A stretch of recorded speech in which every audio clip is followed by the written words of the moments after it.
Footnote the second. I mentioned that every country in the European Union gets to put forward one name for a person that they would like to be a European Commissioner. And that would suggest that there are 28 European Commissioners, one for every member state. But in fact, while there are 28 people on the European Commission, there are in fact only 27 European Commissioners. And yes, that does include the President of the Commission.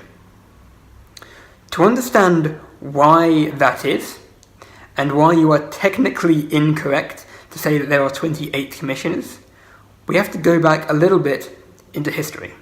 At the end of the 20th century, the European Union had 15 member states, and this was actually not enough to have all the commissioners that were required. And so there was a principle that the larger member states got to put forward two names and have two commissioners.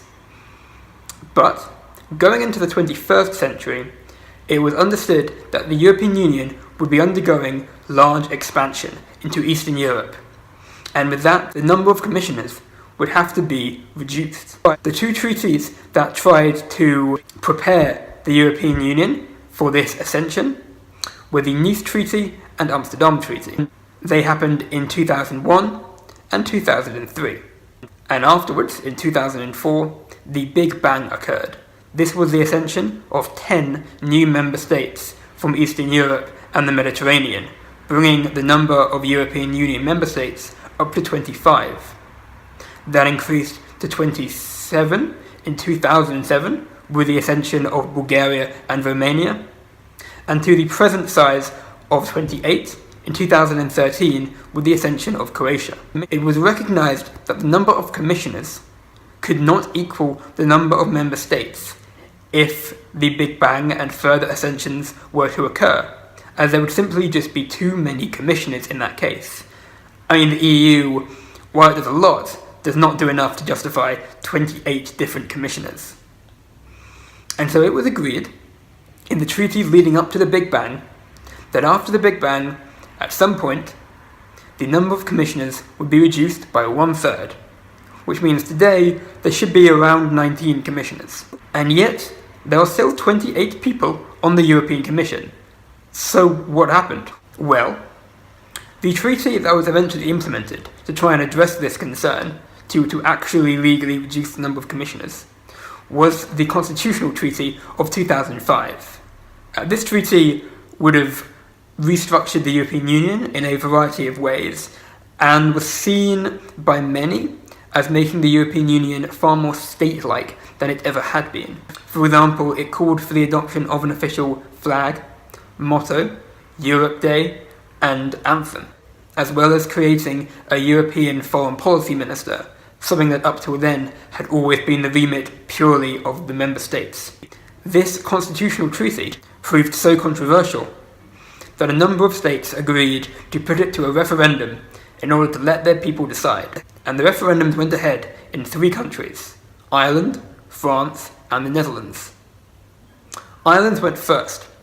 Now, Ireland is in a odd position constitutionally. Their constitution can only be changed through a referendum, unlike most countries which merely require a supermajority in both their houses of parliament. For example, in the US, you require a supermajority in both houses of Congress and a supermajority of the states to agree. While in the Netherlands, you require 2/3 of both houses, the Eerste Kamer and the Tweede Kamer, to agree.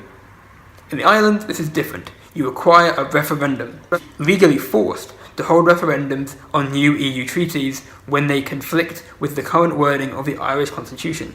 A number of issues were put forward in the referendum campaign, and eventually Ireland voted against the constitutional treaty. Now, treaties require all states to agree, so once Ireland rejected the treaty, it couldn't be passed. Despite this, France and the Netherlands both also went ahead with their referendums, and both also rejected the constitutional treaty.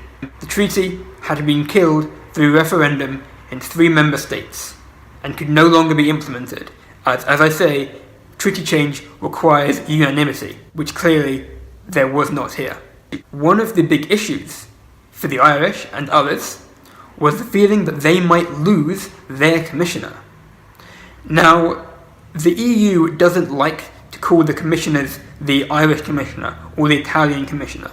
They will say they are the commissioner from Ireland, but for Europe. The idea is that they don't serve their country, they are merely from their country, they serve Europe. But for the member states themselves, having a commissioner of their country is important.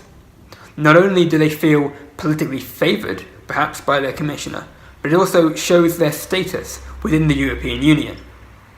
And the Irish were really not happy with the idea of losing their commissioner.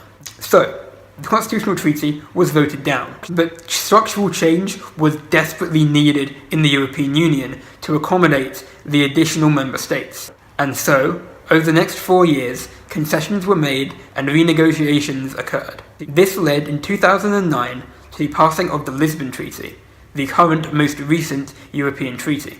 Now, the European Union was legally obligated by the Nice and Amsterdam treaties to reduce the number of European commissioners.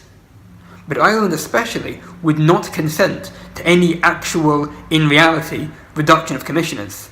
So the EU constructed a crafty way out, if you will. They dropped the call for a new Minister for Foreign Affairs, as that was never going to happen, and instead created a new role, but the role of whom was more around coordination than dictating to the European Union member states. And this role was given the short, concise name of High Representative of the Union for Foreign Affairs and Security Policy.